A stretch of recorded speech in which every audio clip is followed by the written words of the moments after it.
Hello दोस्तों कहानी का आनंद लेने के लिए कहानी को पूरा सुनिएगा और अगर कहानी अच्छी लगे तो लाइक कीजिएगा। चैनल को सब्सक्राइब नहीं किया है तो चैनल को सब्सक्राइब कर लीजिएगा। तो चलिए स्टार्ट करते हैं। यह कलयुग है बेटा, बिना स्वार्थ के कोई किसी से मतलब नहीं रखता, चाहे बच्चे ही क्यों ना हो। तुम्हारी नज़रें भी मेरी संपत्ति पर है। रमेश जी बोले। पापा जी, आप दूसरों की कही बातों पर क्यों विश्वास कर रहे हो? बहू नीतू बोली। मैं किसी की बात पर विश्वास नहीं कर रहा हूँ, मैं दुनियादारी देख रहा हूँ कि आजकल के बहू बेटे क्या कर रहे हैं। तुम लोगों को मेरी चिंता करने की कोई ज़रूरत नहीं है। पैसे हों तो कोई भी सेवा करने के लिए तैयार हो जाएगा। पापा जी, नौकर चाकर को आप कितने भी पैसे दे दीजिए, क्या वह आपका ख्याल परिवार के सदस्य की तरह रख सकते हैं?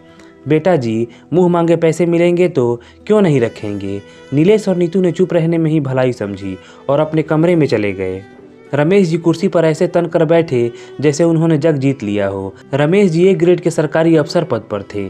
कॉलोनी में बड़ा घर, मोटी तनख्वाह थी, आज्ञाकारी बेटा बहू और प्यारे से पोता पोती थे।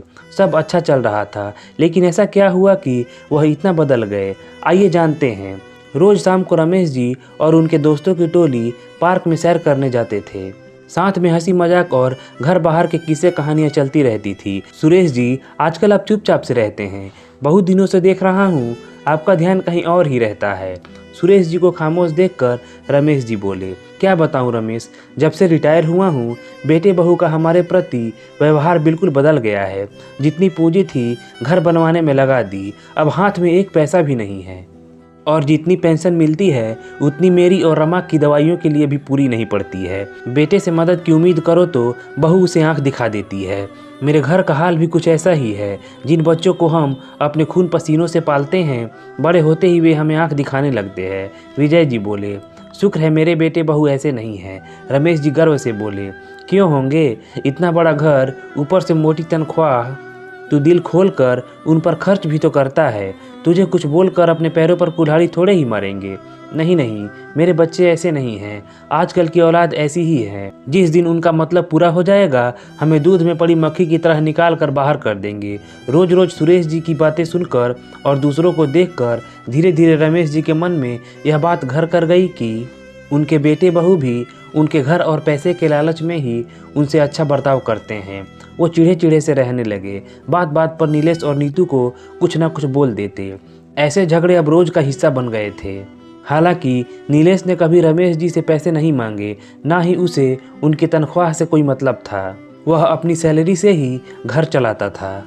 लेकिन आज बात इतनी बढ़ गई थी कि रमेश जी ने उन्हें पैसे और प्रॉपर्टी ना देने की धमकी दे डाली।